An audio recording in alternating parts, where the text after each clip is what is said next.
Galiano Community Library honors the continuing work of truth and reconciliation and respectfully acknowledges the Coast Salish people upon whose unceded traditional territories we live and work. Following the example that Levi Wilson has given us, I'd also like to add that we acknowledge the shared, asserted, and unceded territory of the Penelakut, Lamocha, and other Halkominum-speaking peoples, and any other Coast Salish peoples who hold rights and responsibility in and around the territory that is now known as Galiano Island. We acknowledge the treaty territory of the Tsawwassen First Nation. I would personally like to acknowledge the privilege of living, learning, and caring for one another and the land in their traditional territory. Good afternoon and welcome to the first in our four-part series, What is Environmental Justice? I'm absolutely thrilled to welcome you this afternoon. We were praying for rain and the universe provided so that you're not all out in your gardens. We'd like to note that this talk is being recorded and will be posted on the Galiano Library's YouTube channel. If you do not wish to appear in this recording, you should turn off your video. Otherwise, we encourage you to leave it on so the speakers can see your faces. They will not have slides, so you will actually get a fuller view. For an optimal experience of the talk, we recommend that you switch to speaker view in your Zoom settings. You can contact Lori C., who is our tech support person to find out how to do that if you're not sure. This afternoon, we're delighted to offer a conversation under the general heading of Understanding and Communicating Environmental Justice. What is environmental justice? Why should we understand environmental issues in terms of their unequal impacts on Indigenous, white settler, and racialized communities? What role do writers and journalists play in helping communities frame and act on these understandings? What are some of the key environmental justice issues facing Indigenous and other communities on Galiano and around the Salish Sea? How have journalists helped communicate them publicly? To consider these questions, we are honored to have three extraordinarily expert speakers on these and many other topics. First, Jared Qwustenuxun Williams, is that not bad? Runs the Elders Kitchen at Qwustenuxun Tribes and is dedicated to learning and sharing Coast Salish cooking techniques. He's also a student of the Halkominum language and is an accomplished writer and teacher who does freelance work for the Discourse Qwustenuxun.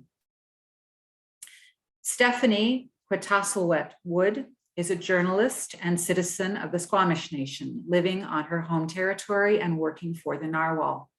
Her reporting covers a wide range of issues touching on industry, biodiversity, and Indigenous rights in British Columbia.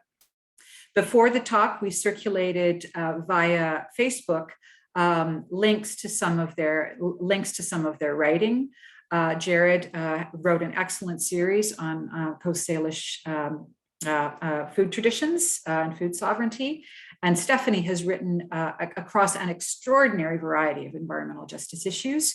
We would be very happy to reshare those links with you after the talk. To moderate today's discussion, we have Hannah Tollefson, who is a part-time resident of Galiano and a PhD candidate in communication studies at McGill University. She's actually joining us today from Montreal. She studies the media and politics of extraction, energy, and logistics, specifically as related to shipping and its infrastructures in the Salish Sea. Jared and Stephanie will each speak for about 20 minutes, followed by a conversation between them, guided by some prepared questions from Hannah. We'll then open up to a Q&A from the audience, and we ask that you hold your questions until then. To ask a question in the Q&A, please raise your actual or electronic hand. Lori will monitor one, I will monitor the other, or type your question in the chat and we'll read it out for you. All participants will be muted during the talk, other than the speakers. And I am going to stop sharing and turn it over to Hannah. Thank you so much. Thanks so much, Kate. And thank you to Lori as well for doing the tech today. to everyone joining here and maybe later on YouTube, and of course to our honored guests, Qwustenuxun and Stephanie. I've learned so much from both of your work, and I'm just so excited to be in conversation with you today and to learn more.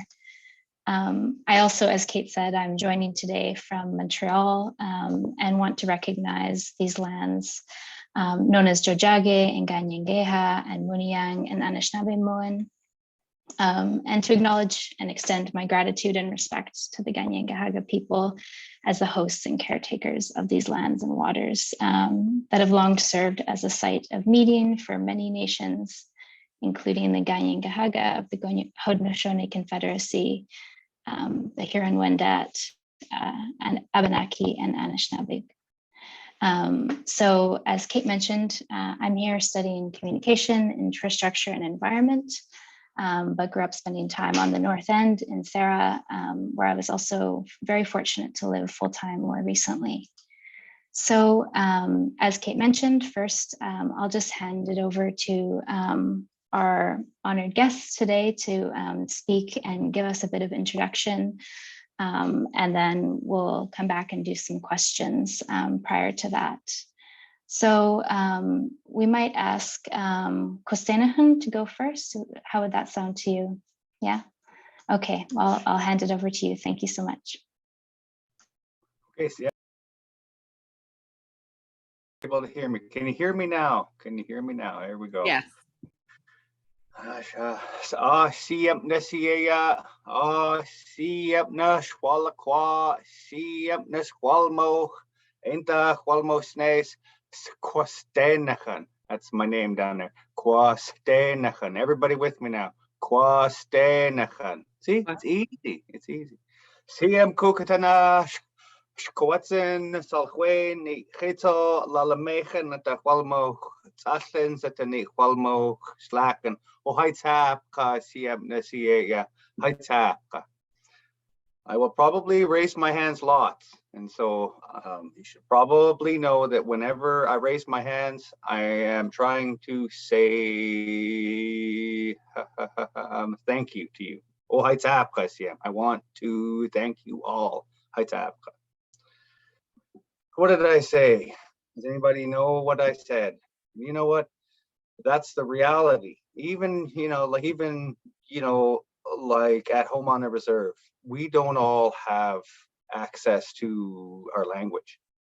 And so when I talk, I use our language all the time, and I don't even really realize it all the time. So I'll try to translate. Roughly what I said was, hello everybody, this is my name, I am the elders, I'm a chef. I do a lot of other jobs, but that's the job I would actually do in the old world. If I didn't have to have a job, I'd have that one anyway. I hang out with all of our elders, I listen to them talk, and it isn't a job. It's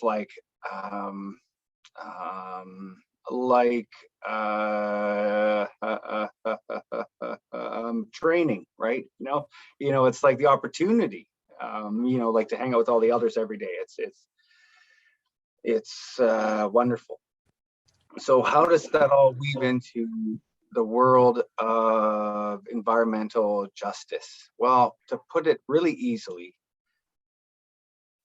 the Indigenous individuals here are were one with the environment. There was no line in between, the world and the humans. It was exactly the same. There was no extra line between to say that, these ones were above or these ones were below.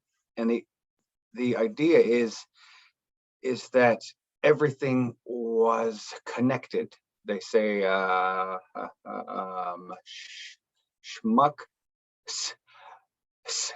stem iatana tamoch. Oh, shlitlachto. Everything is connected.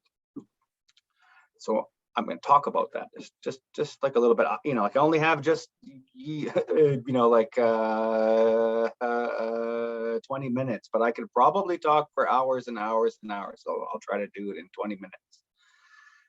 The weird story is where I like to use to like highlight this connection, okay? In this world we live in now, when we want to harvest, let's say salmon, you know, we like drive out in, you know, like our ship with you know, like a big net, and you go all the way around, you know, like all of, you know, fish, and then, you know, you have to like yank up your net and they're all in the net and there's hundreds of them and they're on the boat, and then, you know, like you like roll into harbor and you like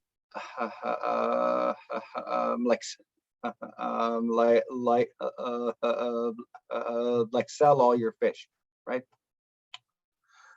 In yesteryear, that's not the way the world worked, obviously, but that way you're using the environment as a resource. You're like, oh, look at all these, you know, like salmon. I want, you know, harvest them in order to turn them into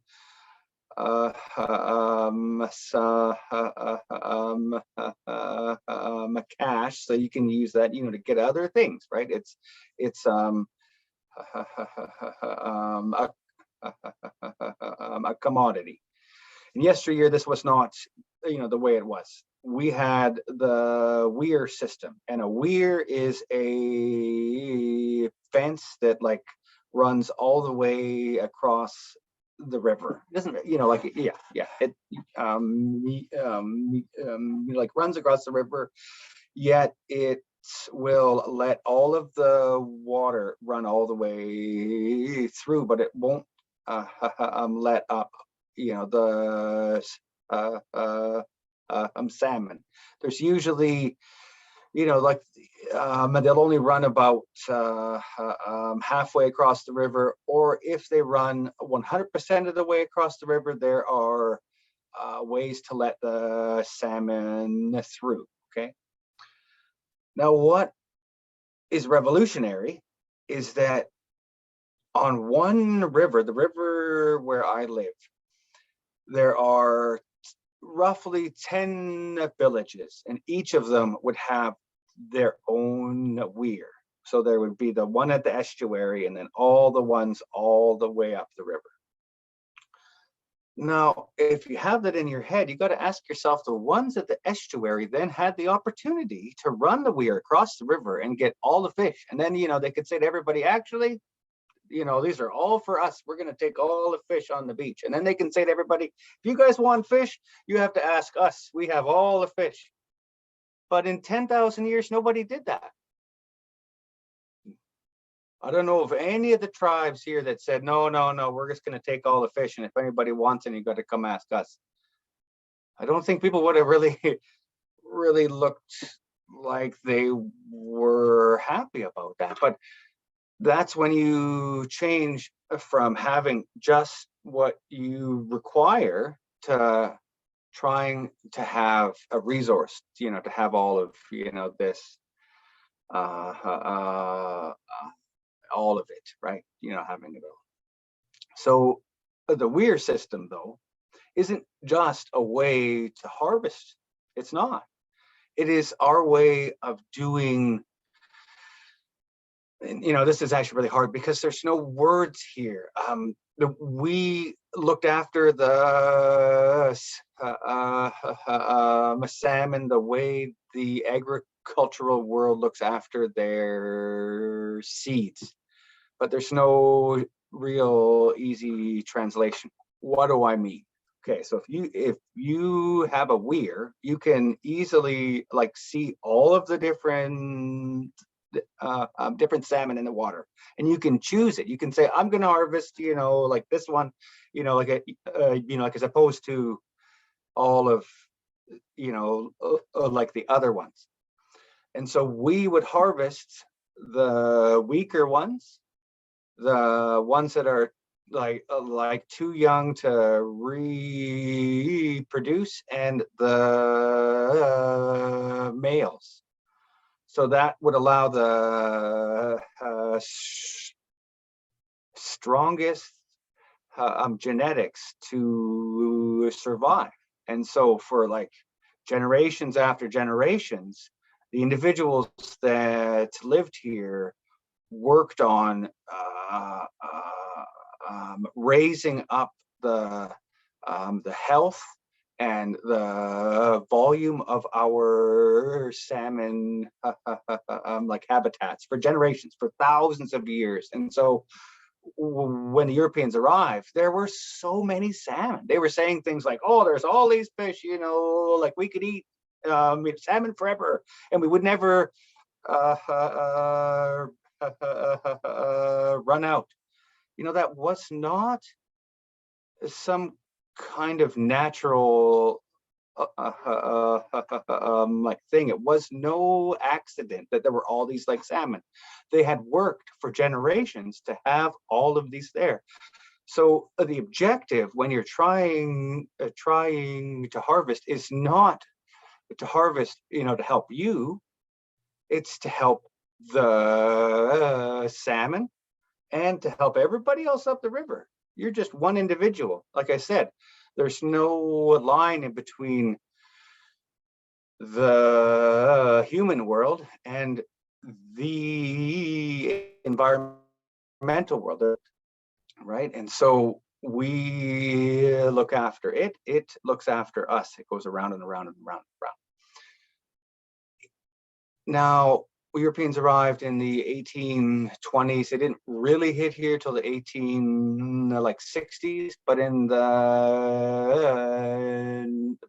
1920s, they thought that there were less like salmon, and they didn't know why. What happened to all the salmon? Well, you know, they've been harvesting them the way that, you know, the European world does for years, and it had really like wrecked what was happening. So in, you know, their wisdom, there was a law. We were not allowed to have any weirs anymore. In the ideas of the Europeans that were here, the weirs were the issue. Oh, you guys are there with your weirs using up all the fish. They thought, exactly like I had referenced, that if you were using a weir, you just have all the fish at your weir. And that's why there were no more fish. So from 1920s till 1970s, we were not legally allowed to have a weir. So now there's not a whole lot more fish. So to once again, to heal the environment is to heal the Aboriginal world, because the Aboriginal world is what works on the environment. They just, you know, they like work on top of each other. And this is where we reach this, I reached this like realization that I had to let everybody know this, because we live in this world that is westernized and we don't hear these viewpoints, right? A lot of the relatives that I have, a lot of, well, I don't know if it's a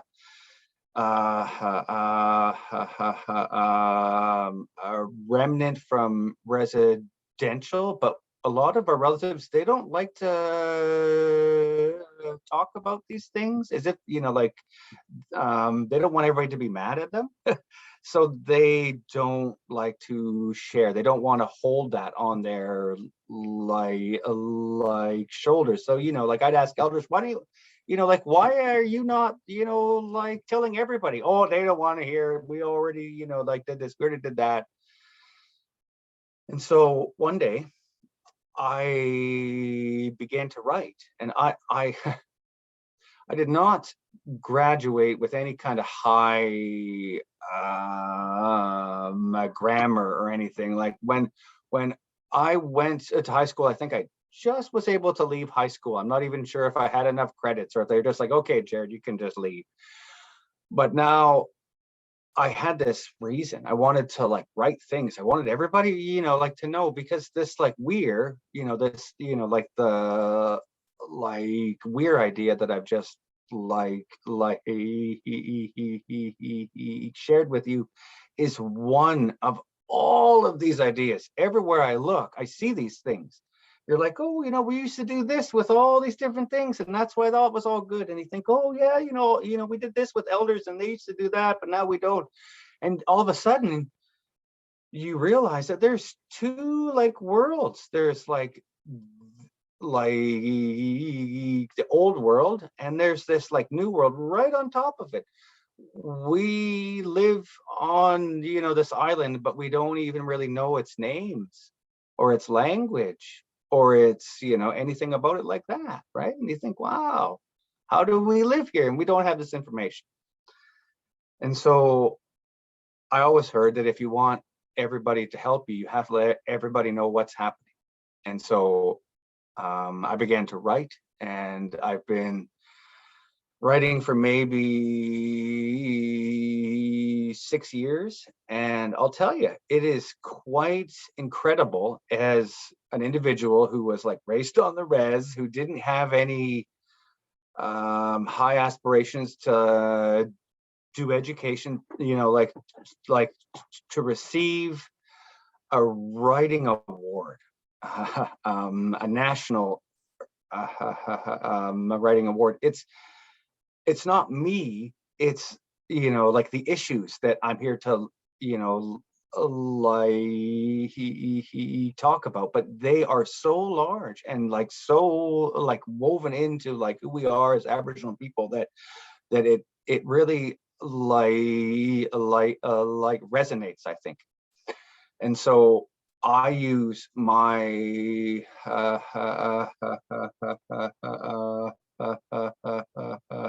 social media to try to raise the awareness of all of these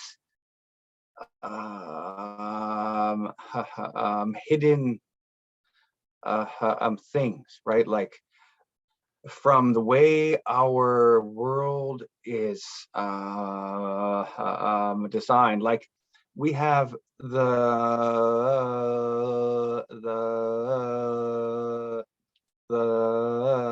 lineage of the trees, which I think is so cool.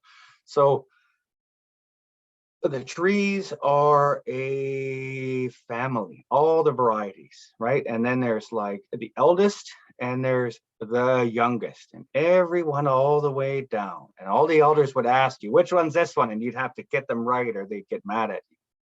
And so for years, like it was up here, but I never really knew why. Like, like why? What's the big deal? Until you remove all the trees. Once you either like chop them down or they're all the way lit on a fire, and it has to reproduce. The youngest trees are the ones that jump out of the ground, like the alder trees and the cottonwoods and the cascaras. These are all the young trees. Others say those are just little trees, even though they can be big monster trees, little tiny trees. And then then you're into the fir and the yew and the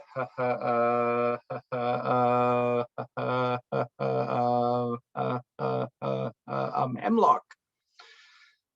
And as we traverse, the trees live longer. Like the alders don't live that long, but the yews, they live a long time. And then at the very end, like the eldest of the trees is the red cedar tree, and it is the one that will live for like a long time. But all the other trees have to exist in order to have it. It's the last one to arrive. They say if you were to have everybody over to eat, it would be the last one to arrive. Everybody else would have to arrive first, and then it would walk in and it would say hello and it would be there. And he's here. Oldest one is here. Hi, Qwustenuxun.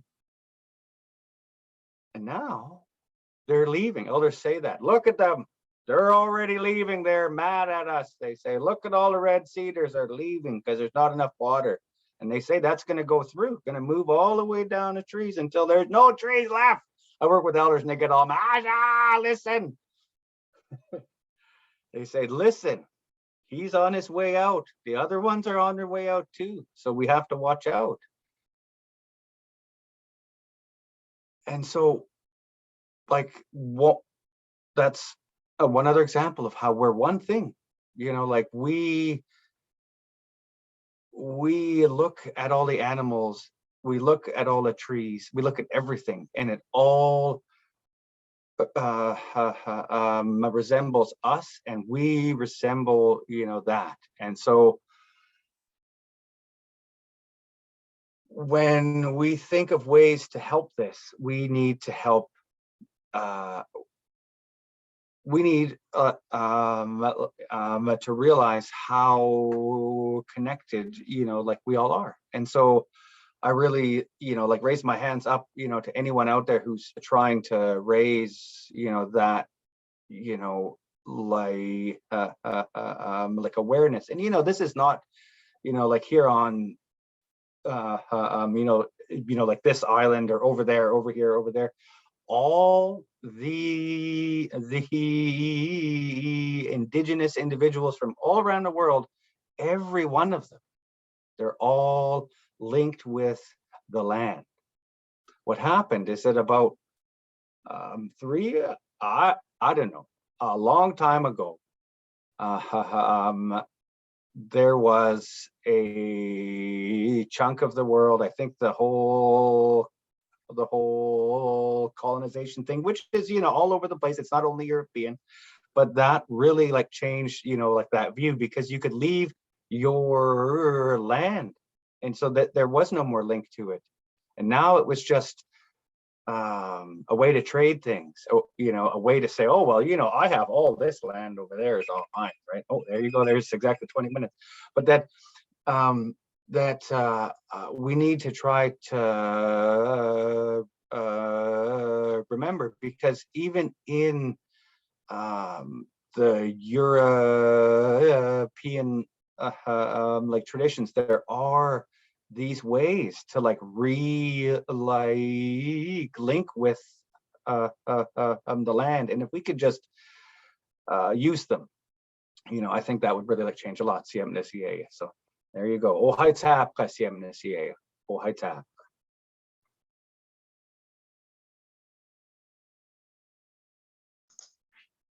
Thank you so much. Okay, Steph, I'd like to invite you to speak now.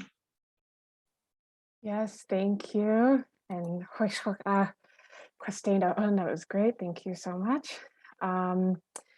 Hasquayotnoyap, Kwetaselwet, Co-Shaman, Stephanie Qwustenuxun. Hello, it's good to be here with you all. My ancestral name is Quitaselwet and my English name is Stephanie. And yeah, I'm a citizen of the Squamish Nation here on our territory. And please let me know if I'm speaking too quietly or too quickly. I feel like I always start talking too fast when I'm excited. So yeah, I cover issues to do with the natural world here in BC, and a lot of the time that wind up talking about environmental justice and climate change. I write a lot of stories about Indigenous peoples and Indigenous rights. And so I'd say environmental justice winds up being tied up into most of the stories that I do, even if it's not always named that way. It's looking at, you know, who or where the damage comes from, who causes the damage and who pays the price, who is protected and who has influence, and whose well-being is most at risk, and where Indigenous rights are being infringed upon, are the kind of things that I'm trying to cover in the stories that I write. And so, yeah, it's been like pretty indisputably proven that lower income and racialized people are the ones who wind up paying the price environmentally, whether it means having toxic waste impacting their communities, or having their neighborhoods bulldozed for development, or having their water contaminated and not being able to access clean water. And we see this happen in all communities across what we now know as Canada. I was looking up how people actually define environmental justice because I felt like it was something that I just sort of had my own understanding of, and I wanted to see how other people defined it, what words they used. And I found there was actually quite a big variety, but I was kind of interested in how government might define it versus how, like communities, grassroots people might define it. And the EPA in the states defined it as the fair treatment and meaningful involvement of all people, regardless of race, color, national origin, or income, with respect to like the environment. And I thought that was really interesting because when you're talking about Indigenous people specifically, and I'm talking most about the Canada and like United States context, the idea of fair treatment and meaningful involvement can actually mean something very different compared to if you're talking about settler communities, because Indigenous peoples have an inherent right to self-government. And so fair treatment and meaningful involvement means Indigenous peoples being able to participate as sovereign nations, and being represented by their own governments. And whereas, like other communities will be represented by the state government, it's fair treatment and meaningful involvement means the involvement of Indigenous nations as sovereign nations. And it also means bringing in the principles and the laws that we were just talking about, which is also including the land and non-human kin as well, not just the individual level of whose rights are being protected, but the rights of the land and non-human kin being protected, and how that is part of all of these ancestral legal traditions that have been here for millennia. And so I found that really interesting. And I feel like this is, whenever we have these big umbrella terms, something like environmental justice, there's still so much nuance when you start to apply it to different communities and different peoples. And so this is something that Kim Tallbear has talked about as well. When you talk about human rights, those are often understood in a very individual way. And also, that you have a right to something. When you think about it in an Indigenous context, once again, it's very often much more collective, the collective right of a people, the collective rights of non-human kin and land. And it's not as individual. And so these are some of the things I was really thinking about in how we talk about and communicate about environmental justice, especially around Indigenous peoples. And so I thought maybe it would be good to provide some examples of where we've seen environmental injustice play out. And once again, I could go on forever with examples because it's like I said, it's everywhere. But there's a few really striking ones. And a lot of people have probably heard about Blueberry River First Nations. And this is one that is very striking because there's a bit more, I guess, measuring done, some more quantitative data to be able to really prove the injustice occurring. And 73% of their traditional territory was within 250 meters of an industrial disturbance.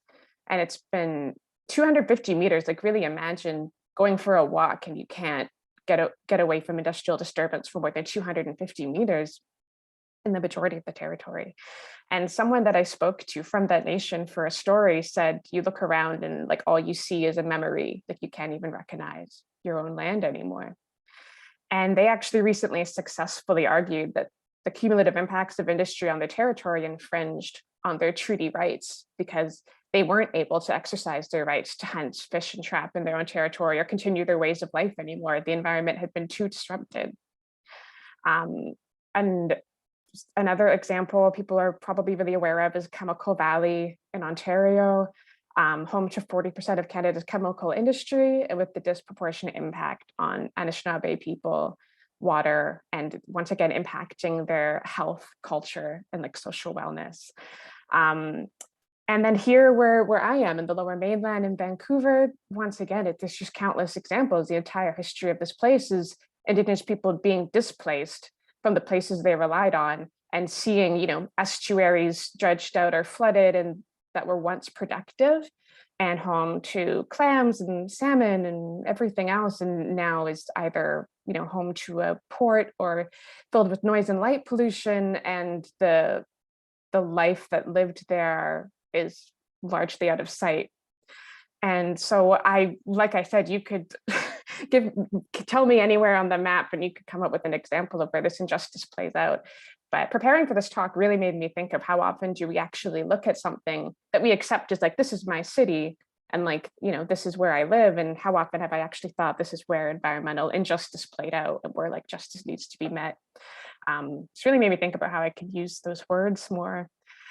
And so while I'm covering these things, I'm also trying to include all the complicated nuance around it, because now with colonialism, a lot of First Nations rely on these exact extractive industries that are destroying their own territories, have become dependent on these same industries and are doing everything that they can to try to find, a new way of doing things, like a more sustainable way, a different way, but operating on often a shoestring budget and with every other responsibility that a government has, trying to meet their people's needs while also trying to like revolutionize logging or something is a lot for one government to be able to do.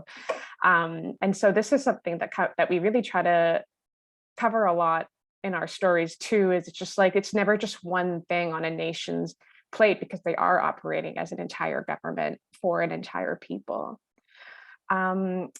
So, and once again, whenever I'm kind of speaking this way, I'm never trying to paint like one broad brush for every nation and person in BC or at all. Everyone has their individual, everyone has their own stories and their own opinions and their own experiences. These are just some predominant things that I come across in my work.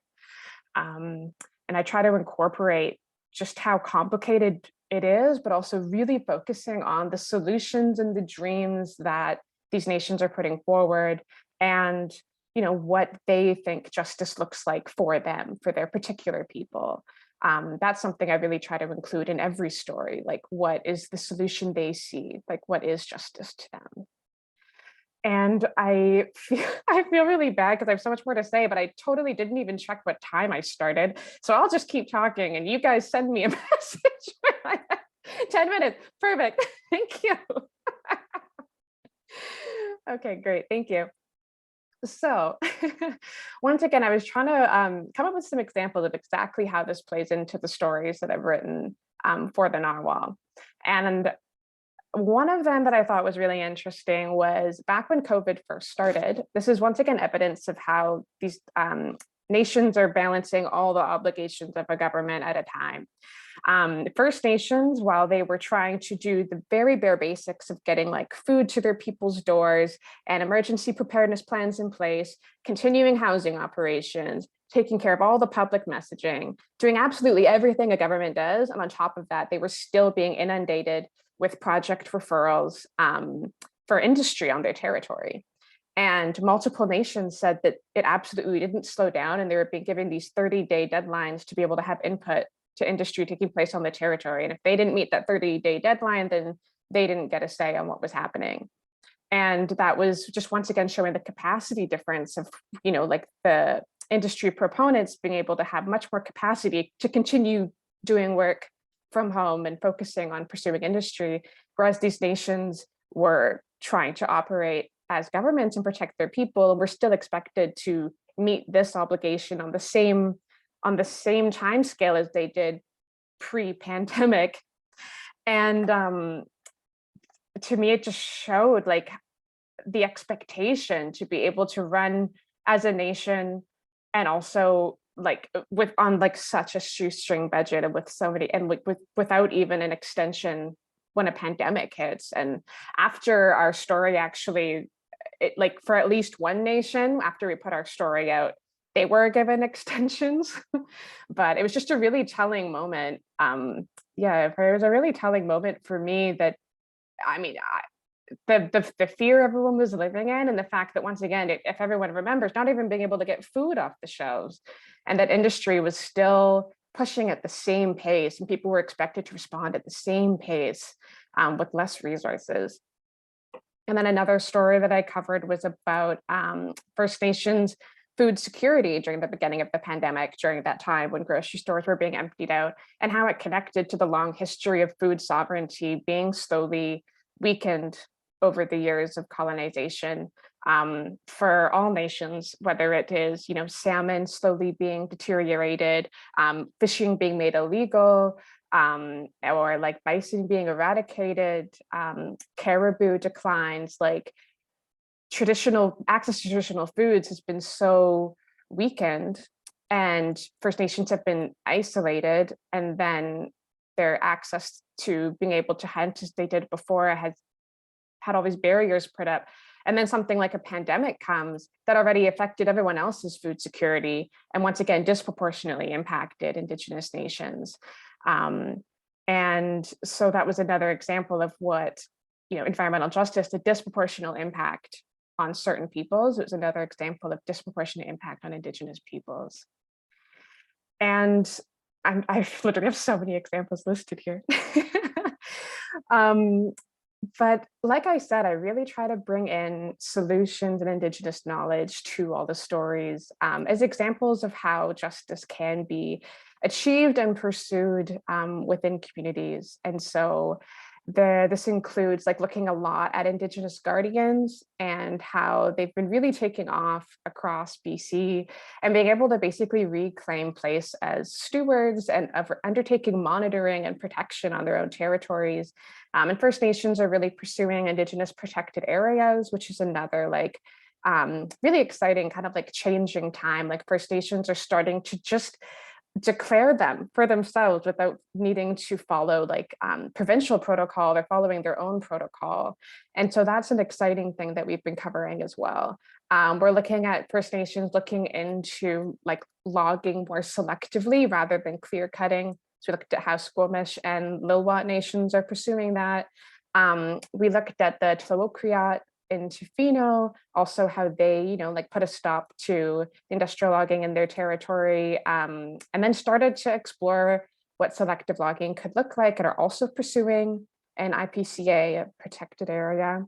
And then we also, one of my favorite stories was looking at Indigenous fishing systems and exactly what we were just talking about how they can actually, serve the health of that population. They can actually serve to like monitor that population and see if they're struggling before harvesting any fish. Like the actual fishing systems are not just about taking, it's about giving, and it's about that relationship.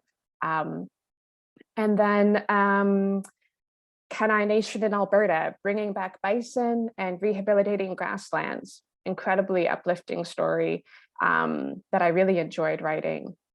And so I really like being able to write those stories of nations basically charting their own path of what justice will look like for them. I could once again tell a bunch more examples, but I will try. But I will try not to. I'm sure they'll come up more in the question kind of portion. But yeah, I feel like basically just to kind of sum up and kind of repeat the point that we were making, but I also try to incorporate the idea that like living on this earth is not just it's not just a right, but it's a responsibility, and we all have a responsibility to the people and non-human kin around us. And so I really try to bring that into all of our stories, and that idea of taking care of each other, and we're only as strong as each other. We're like, if others of us are struggling, then we're all struggling. So thank you so much. I'm looking forward to talking about this more, but I'll sum up my presentation part. Choka, thank you. Thank you so much, Steph. That was really wonderful. I really appreciate both of your, I think we all appreciate the excellent opening talks that both of you gave. Yeah, that was a really great opening to our conversation. Qwustenuxun, when the way you described the way that kind of seeing environment and, people as being separate, how this creates the grounds for kind of treating land as a resource, and the forms of like exploitation and inequality that stems from that, and stuff, just all the amazing and just really enlightening examples that you gave of the way that environmental justice or injustice is really all around the places that we live in, and the histories that we live with as well. That was really, I think, helpful to ground our discussion, and also, of course, your work in centering community-based solutions and versions of justice, and really listening to what justice means in a kind of place-based way, I think is also really important. So thank you both for all of those insights. So I'm just going to start by asking a few questions. You can decide who wants to speak first. I think the first question that I want to ask, based on what you've said so far, is I would like you to maybe say, you said a little bit so far, but I'd like to ask you to maybe elaborate on how you approach your role as journalists, as tellers of stories of environmental justice and injustice, and maybe kind of specifically, a question that I have that really I think applies to both of you, maybe Stephanie slightly more, but I'd be very interested to hear what you both have to say.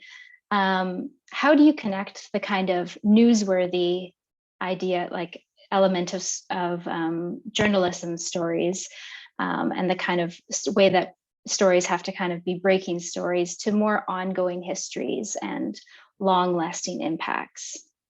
And this next sub question is maybe geared more towards Jared, but again, if Steph would like to answer it, then that would be great too. I was also wondering if you could speak a little bit more about how you use social media as a tool for telling stories and connecting to audiences and doing the kind of educational work that you do.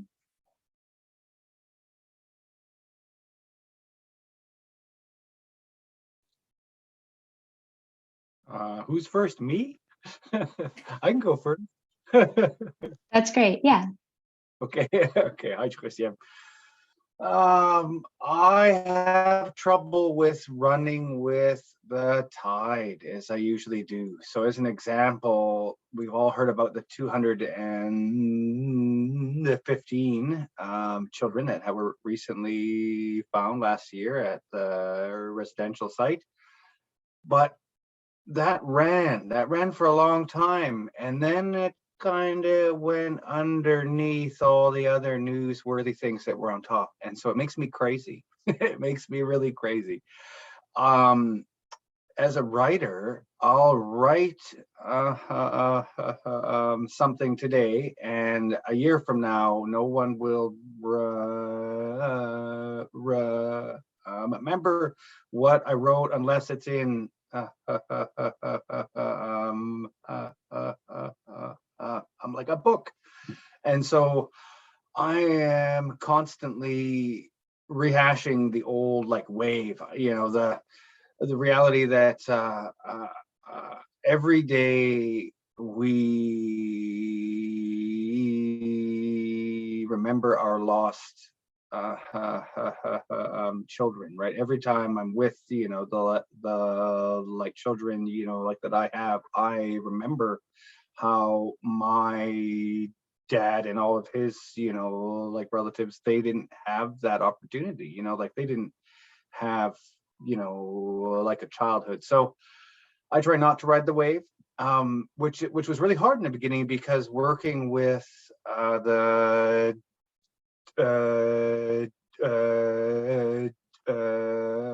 discourse, they'd say things like, oh, this is the anniversary of the Truth and Reconciliation, blah blah blah, would you be able to do something for that? And you're like, well, what am I going to do? And it's all happening, everybody knows about it, like it's out there right now. And I'm like, well, can we like wait a week? And they're like, oh no, everybody's doing it. It's but yeah, I want to do it when it isn't everybody else doing it, so that you can we don't leave after all the way done reading. We're still here. And so I'm always like trying to keep things active. So that's why I'm probably really active on social media in reference like to that. So I write online. I don't have any reason to write. I just write because I want everybody to know, these like decolonial concepts that are always running through my head. But I recently asked one of I'm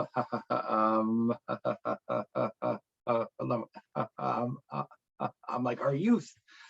I was like, hey, like, how would I like reach youth? And he's, he says, oh, what do you mean, uncle? And I said, well, I got all these things going on. I really you know, like I want to try to help the youth with our language because, you know, like I was allowed to use our language when I was young. I got it lots. So, you know, it's in here and, you know, like I want to share it. And he goes, so are you on TikTok? I said, no, I'm not on TikTok. It goes, well, you got to get on TikTok. You want to reach the youth? Well, now I'm on TikTok. And so that's really how it worked with all that. It's like, how can I reach the ones that we have to reach? And so a lot of my work is just trying to get the word out 24/7, right? You know, like regardless. And so that's why I use all these different venues. So yeah, there we go. I love hearing more about that and the kind of two elements of that question, because I'm so opposite. Have like very not good at social media and not much presence at all. But I enjoy it. I like respect and love looking at other people who put out that kind of stuff. I love that. I learn from it. I just don't put as much out there. But yeah, I'll kind of focus in on that newsworthy aspect of the question to kind of enter to the other part. It is like, it's true that journalists do really face that pressure to like follow the news cycle, which is incredibly frustrating and yeah, sometimes angering because it's a self-perpetuating thing. If you just keep following the news cycle, it remains this brief, quick, like shallow surface level thing that just whips through. And as long as we keep following it, that it's just going to keep staying like that, even when an issue needs more time and more interrogation. I feel really lucky that I wound up at more of a magazine type place that I don't feel the pressure as much as I felt other places. So that is good. But even when I am doing more newsy stories, I do try to bring in the wider context as much as possible. And I don't always do it to the degree that I wish that I could. I try to do it to the best I can each time. But that might be by, you know, including some details about that nation's own legal system, like I said, and making sure that that is actually at the center of the story rather than like state law. It might be making sure to include a story that a person shared with me about like their grandparents and how this particular issue has already existed, you know, generations earlier, has connections to generations earlier. And where possible, when that story is shared with me, I really love being able to include like a creation story. I think that's incredible context to be able to bring to a story and show once again that like everything's connected and goes back for so long. And so one story where I did that was about the Qwustenuxun people who were displaced from Canada, like pushed down to the United States, and basically have been fighting for recognition in Canada ever since and the right to be able to hunt up here. And they recently did win that right. And I was writing about it right before all of that happened. And their creation story actually takes place up in like so-called BC. And that was just the most powerful thing I felt that I could bring into it. Rather than all this like legal stuff and this like 49th parallel border reserves, like bringing it back to that creation story. And I really loved being able to do that. And then also, yeah, that same issue of, you know, like we're talking about environmental justice, or really like all of these issues are interconnected. So it does connect back to the like genocidal injustices that Qwustenuxun was just talking about. Like when our kids were taken away from their homes, that impacted everything. That impacts, you know, like cultural knowledge transmission between generations. That plays into being able to steward salmon. That plays into being, you know, like having enough capacity to like pursue like big dream projects that nations want to do, rather than just trying to get by and make up for all the pain and damage that was done. Like it's absolutely all connected. When I was writing about like flooding in BC in the fall, that's also connected to First Nations being like constrained to reserves in floodplains, to having their food sovereignty weakened to the point that they now can't access food during the flood. And Trans Mountain had to bring them food before the government was able to. Like, that's connected to how their food sovereignty has been weakened and how they were isolated to fishing villages and no longer able to act. Like, it's all connected. I try to include that as much as I can, even if it's like a short, like few 100-word story. Like, there is the room to always push a little bit to include some of that, because we do have a responsibility of shaping like public understanding. And if you treat an issue that it exists in a silo, then the people who read it are going to understand it that way. If you can at least just indicate to the best of your ability that there's such a bigger context there, then that's also just like reading your responsibility much more effectively. Thank you. Thank you both for those answers. So the next question that I wanted to ask is to bring it back to food. So I was wondering if you could both speak to the ways that we might understand food as an environmental justice issue. In your work, you've both written about the idea of food sovereignty. So I was hoping that you might be able to maybe explain the term, what food sovereignty means, and maybe describe it in relation to some examples as well.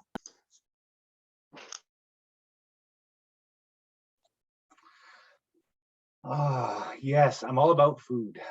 Food sovereignty is the nations having the ability to do what they want with their food system, not just their food, but the entire system. How does that connect to environmental justice?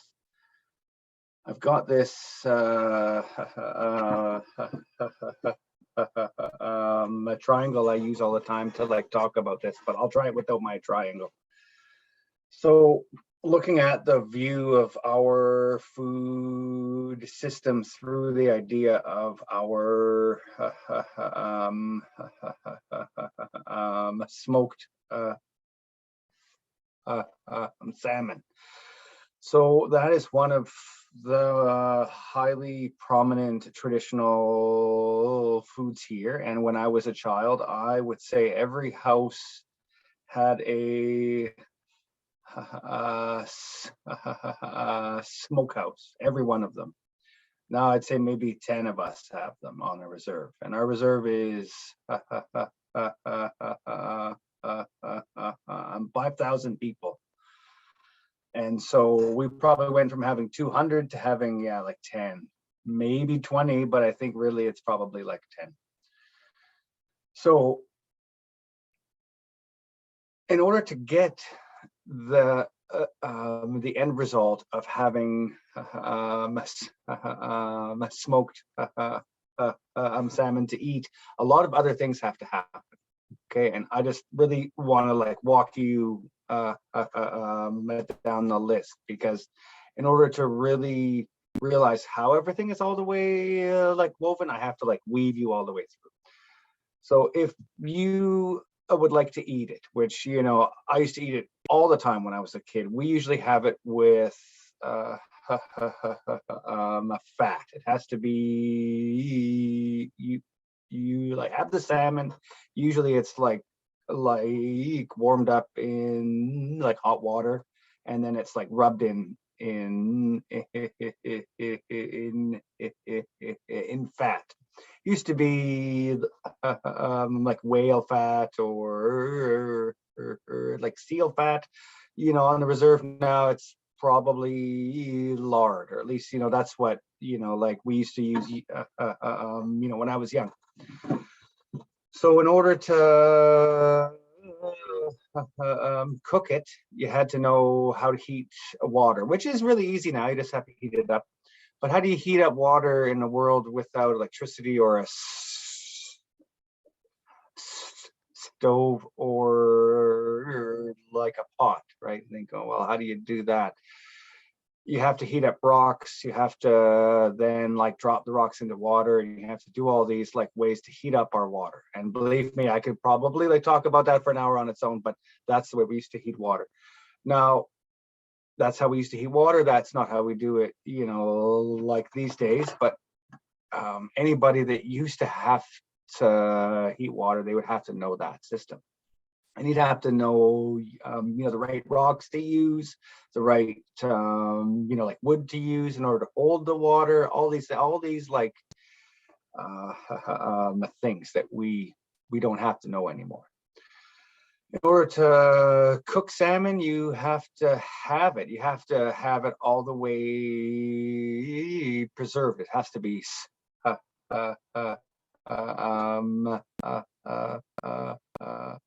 smoked, because we didn't have refrigerators. This is, the way we used to look after it. So you have to know how to cut it and how to hang it, how to salt it, how to do all that work, right? It's probably about a week's worth of work to turn a regular salmon,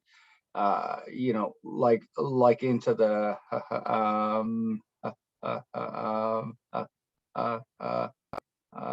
smoked salmon. And so you have to know the wood you use in order to heat everything up. You have to know how to look after your fire. You have to know how to build a smokehouse. You have to know the woods you use all the way around the outside of the smokehouse. You have to know all these things just in order to be able to do that. Also, when we chop up our salmon, we use the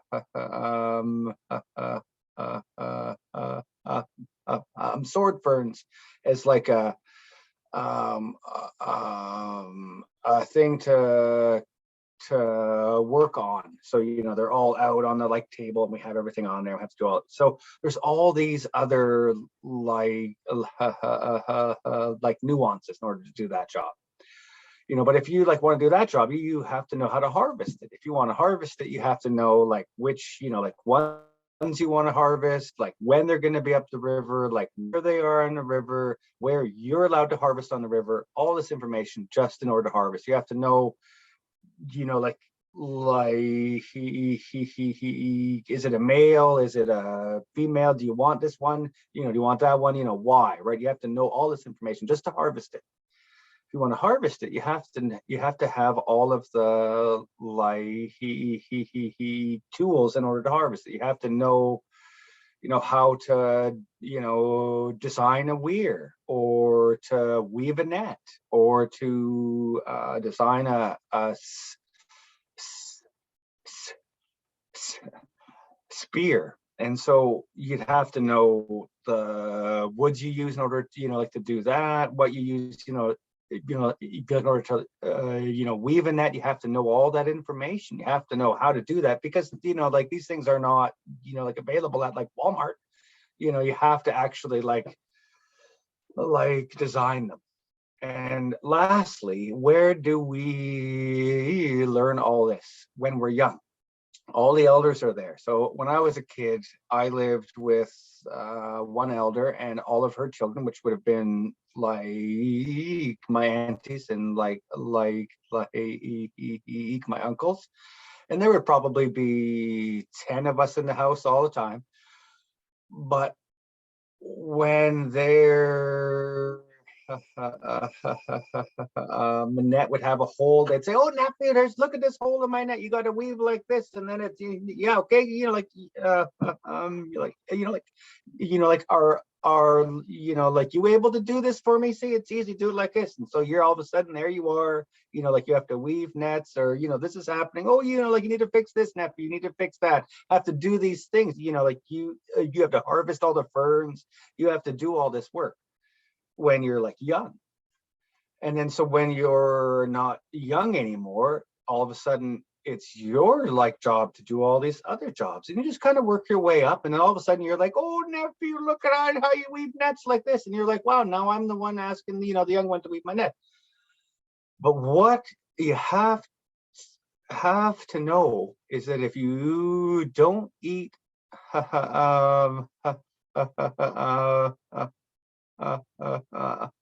smoked salmon, if you don't actually use that, all of, like the other stuff, like won't happen if you don't use the end result of the whole of the like system. Then the whole of the system won't exist anymore. And so I went from 200 to 10 houses here that use that. And so in a generation, it could be 0. But all that information you have to know the rocks, the woods, the trees, the salmon, the way to build a fire, all this information, all of it, like generations of it will actually be lost if we don't use, like the end result of it. So, like when someone says, hey, like you want some of this,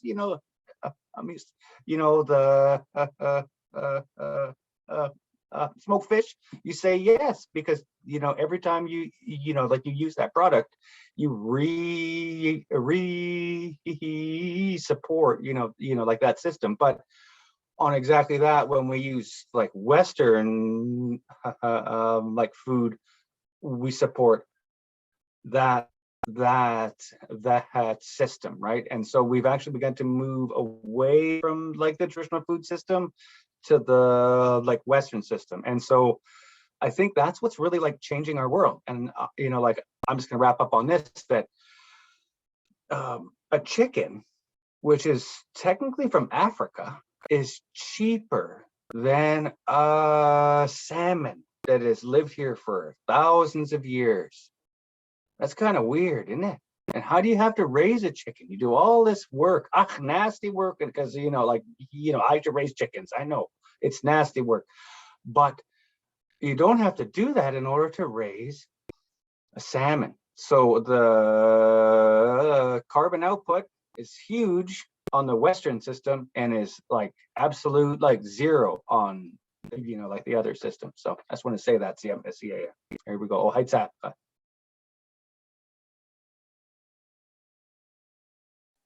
Should I hop in on that one as well? Okay. Yes, that would be great. Awesome.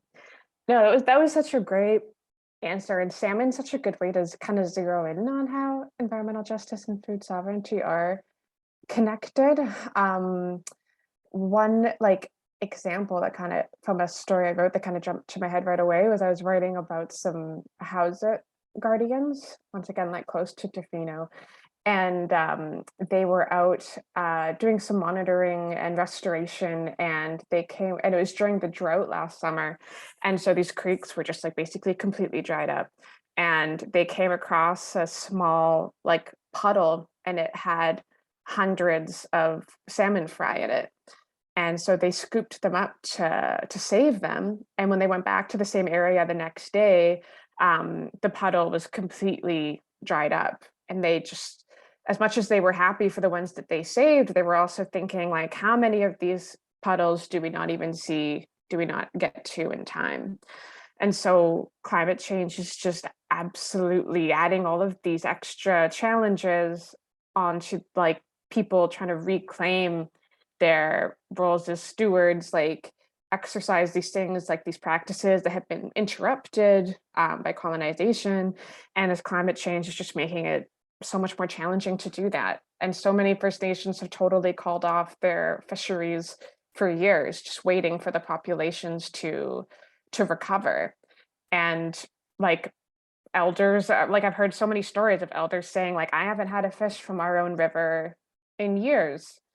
And just like, the way that kids aren't learning how to fish from their parents because they're not holding their own fisheries, just because they're trying to, once again, uphold that responsibility to the salmon, like trying to help them recover, trying to help them get better. And then of course, many being frustrated to then watch other fisheries still take place. And so, I mean, like there's this whole idea of like climate reparations, like the people who have like made the decisions, like the bigger industrial governments that have made the decisions that have led to climate change, like the idea of them paying reparations to the people being the most impacted. And that's like at a global stage, the countries that have not contributed to greenhouse gas emissions and are being the most drastically impacted, experiencing drought, like experiencing starvation around the world. And it also comes down to the local level of First Nations that are not able to exercise food sovereignty in the way that they have the inherent right to, because the populations are suffering so much. And so this is something that I'm hearing about constantly, and people really are doing their best and like experimenting with all the different ways that they can and advocating and pushing for policy changes. But it's really impacting families, it's really impacting people. So yeah, I'd say it comes back to that same idea, like it's not just having a right to salmon, it's a responsibility to salmon. But it's like people are having a lot of barriers being able to exercise right now. Thank you both for your generative responses to those questions. I think that the points you're making about the kind of complex and intertwined nature of food systems is so important, and how this question of environmental justice, as you said, Steph, ties into complicated questions too around climate justice that exist at various scales is also really important. So thank you both. I have some more questions, but I think it might be a good opportunity now to open it up to some audience questions. If there is anyone in the audience who would like to ask a question to either of our honored guests, I would invite you to maybe put up your hand or type something in the chat if you'd like.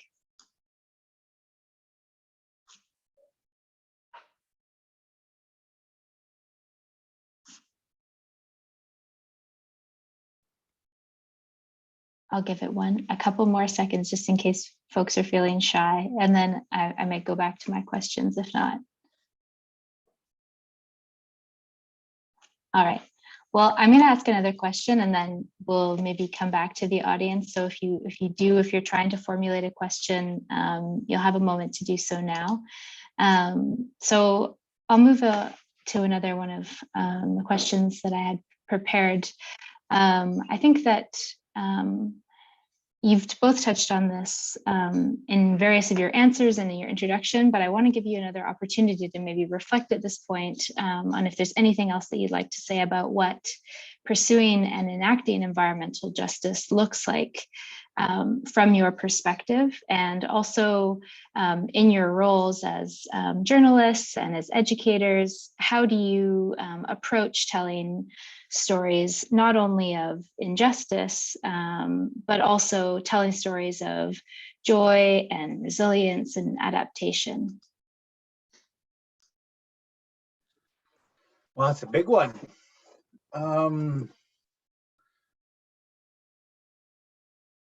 Talking about environmental justice is a big flag to a lot of individuals. And so I try really hard to talk about history and what was here, because I feel like there is a large void in the history of the islands here and the rest of the province, because history didn't really begin only like 200 years ago. It's been happening for a long time.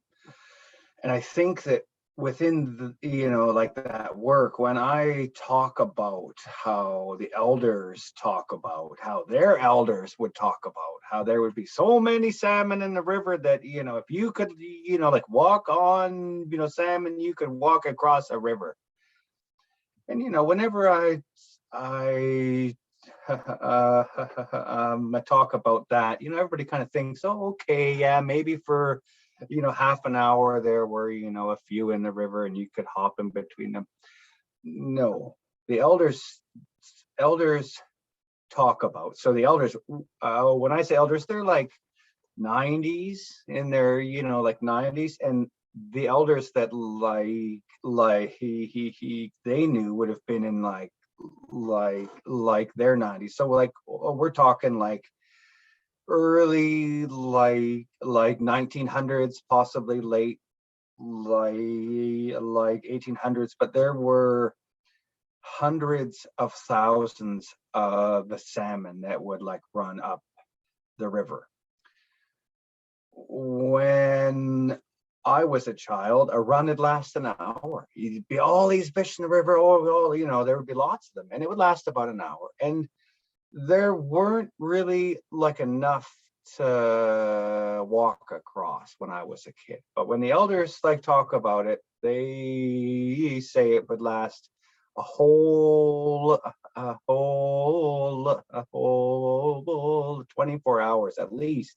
Each one of those like runs would last for like 24 hours. And when they say that, there were so many salmon within the river that they were like shoving each other right out of like the edges of the river. The elders like would say, "Oh, you don't need no net. You just reach down and throw it behind you." And there'd be so many behind you by the end of the day, you know, that was enough. But they say that when they were young, all of, you know, the old elders would weep and cry and say, "This is not even any fish. You guys don't even know what it is to have lots of fish." It used to last for weeks. The runs would last for weeks like that, just all over the edge. There would be all these like old, you know, like rotten ones on the edge of the river because all of, you know, the animals and, you know, trees would all eat it. And, you know, that was just, you know, like the way it was. And so I talk like that, and there's no way around it. You know, you go to yourself, well, I wonder what happened to the fish. And then you're online and you're looking it up and you're, oh, I realize, oh, these things happen, flick, flick, flick. I don't have to use the words, oh, you know, the environment, oh, you know, this happened, because we all already know. If like we can hear the history of it, all of a sudden we start realizing. I did a workshop with some youth, and I said to them, you know, oh, you know, have a look around, nephews. And they're all looking around. I said, you know, like, how old are the trees? Oh, the kids are great, eh? Oh, that one's, you know, you know, hundreds of years, uncle, it's been there, this tree. And okay, what about that? Oh, that one's been there for 1,000 years. Look how big it is.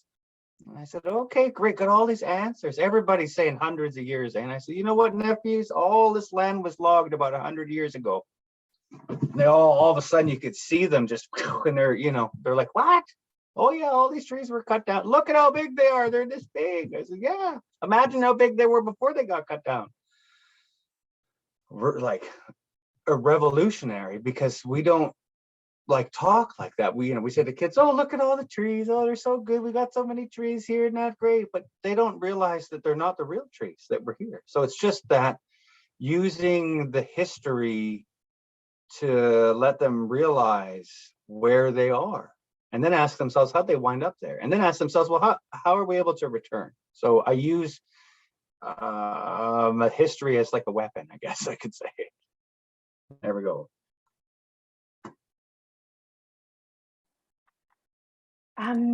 Yeah, I feel like I kind of may have lost track of what the question was, but have thoughts anyway that I want to share. Go for it. Like when we were just talking about, like, I think you were just saying kind of stuff left over to say about environmental justice. And so I just wanted to kind of bring in an idea that Kelsey Kalana with Indigenous talks about a lot, and she talks about like self-situating yourself and really thinking about that deeply. And so I think that with approaching the concept of environmental justice and how you can contribute to it, I think beginning by situating yourself, like, where is my place in this? And thinking about that deeply is a really great place to start. Like, that can start by recognizing like your own privilege, which I do for myself all the time. How am I safe from climate change and other environmental impacts compared to other people? Like, what is it about my history and my upbringing and my life that has made me safer than other people? And then knowing that, how can I empower these other communities, not run in and save them, but empower them to be able to protect themselves, to be able to pursue justice for themselves and accomplish that? And there's so many different communities that you can do that for, that you might be connected to in different ways. Like, of course, we're talking a lot about Indigenous peoples because of where we're situated, right? And like who we are. But there's so many other elements of it. Like, once again, there's the global perspective. there's like Black communities across the country. There's elderly people and disabled people. I think about this constantly. Like my mom was disabled for the last few years of her life and was also in a place that could have been flooded. And I began to look into like flood plans. And the only thing the province really offers is like get a grab and go bag so you can run at any moment.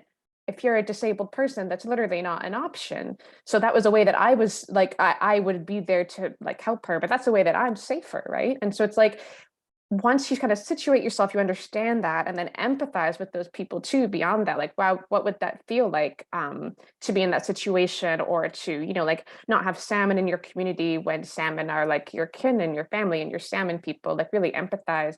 And then what action can I take to be able to help empower those people like through that, to address that injustice. And I just saw like a post I really loved by Alexandria Ocasio-Cortez, and she was saying, you know, like you can feel kind of overwhelmed when you want to help the world. And she compared it to being like a mosaic. And she said you can feel like a powerless little piece of broken glass, but not see that you can be like you're part of a bigger picture. And so I think like just thinking about what communities are around me and how can I actually empower them to address this injustice, like starting from anywhere, it's a great place to start. Thank you both so much for those answers. I think that really gives me and all of us a lot to think about. I love this idea of, yeah, using history, as you say, to kind of, well, as you described, like using history to teach youth about where they are. But I think that applies certainly, I think, to all of us. And what you were saying, Steph, about, you know, situating ourselves within these like structural forms of inequality that really do kind of confer privilege in all kinds of uneven ways, and looking to ways to kind of make a difference. We only have a few minutes left, so I'm just going to ask a kind of big question and then maybe ask you to give a really brief answer if you're able. So our last, the last question that I just wanted to leave with is, what are the kind of most important issues that you think we should maybe be thinking about? And what kinds of practices do you think are important to cultivate going forward? And since you're both writers and this is a library event, maybe if you have any specific ideas about how writing and might have a role to play in this, or your role as writers in this, we'd love to hear about that as well. I think that we need to re-indigenize our food system. If we were using what was here when like when there were no Europeans here, we were using what was, like wild here, and we tried to revitalize all of that, we would do a lot to rescue it, because the environment is our food system. So to revitalize our food system is to revitalize like the environment. So it's, it's like all, and if it's worth, like this to people, then everybody wants to do it. So if you can say, well, we want to revitalize the environment so we can eat food because, like has a value, then people will say, oh, we should do that. So we can, actually, yeah. Writing, we need to encourage our youth, all youth, like to write, they need, and, it's not about writing the right way. It's about like writing from here. Because I think a lot of our youth that are really the ones that are leading a lot of our change need to be able to be heard, and it's easier to get our voice across if we're able to write it down. So there we go. I really appreciated that. Yeah, I agree. I feel like food sovereignty is so central to, I'm really glad our conversation focused on this so much, because I think it really is connected to environmental justice and something that we can all pursue. Like re-indigenizing a food system, I love that. And there's so many ways to do that, once again, that people can do in their own communities. Like I was speaking to Lee Joseph, who's a Squamish botanist, and she was talking about how much, like people can start to grow native plants in their own yard and make it available to their community. Like there's something that people can do, right? Or putting their money behind helping a First Nation pursuing a land sovereignty project. Like there's so many places to start there. I think that is a really beautiful place to start.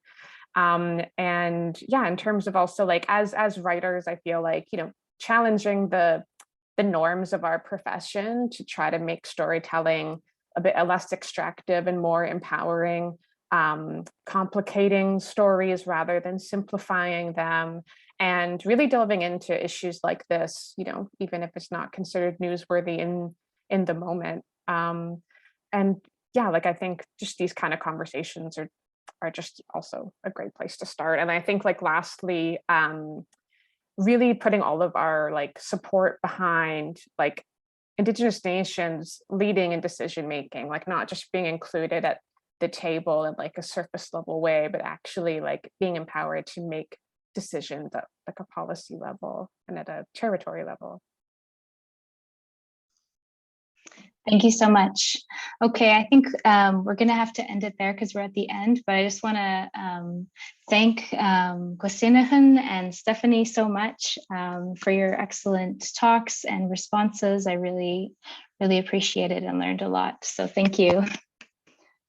And I will pass it over to Kate for some final wrap-up messages.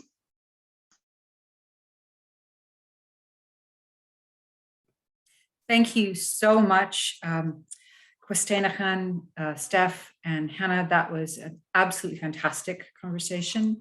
The blend of thinking about writing, thinking about the relationship between writing and sovereignty, thinking about the absolute centrality of practices, sort of practicing in and with the land and re-indigenizing the food system as an environmental justice issue. I'm leaving this with full of ideas and action, and as somebody who writes a great deal about climate change, more hope than I usually have when I end this kind of conversation. So thank you so much, all three of you. To everyone else, thank you very much for coming on a Sunday afternoon when you could be out planting things. And if you have any comments about today's talk, or to sign up for our mailing list to make sure that you receive information about future events, please write to the Galiano Library at galianolibrary@gmail.com. Just letting you know that coming up in the very near future, the Galiano Library Society will be having its annual general meeting on March the 22nd at 3:00 p.m. also online. That's the 27th. Sorry, 27th. Thank you. You'd think I could read the 27th at 3:00 p.m. That will be online at Zoom. Everyone, all adults with an active Galiano Community Library card are welcome to vote. The event is open to the public. The next talk in our series is this one, Burning Questions, Fire, Art, and Environmental Justice. I completely forgot to mention at the beginning, please forgive me, Adam, that this series is created in partnership with the Galiano Conservancy. And we will be presenting again in partnership with the Conservancy, a talk about a month from now, so Sunday, April the 24th. And our speakers will be Eli Hurdle, Liz Tui-Wise, and our moderator will be the Galiano Conservancy's Adam Huggins. So I hope that you are able to make that talk. It will be wonderful. If you are not able to make that talk, like today's talk and like the others in our various speaker series at the library, will be available on our library YouTube channel. Thank you so much again for coming. Thank you to our speakers. Thank you to Lori for her technical help, and we hope you have a wonderful afternoon. Bye-bye.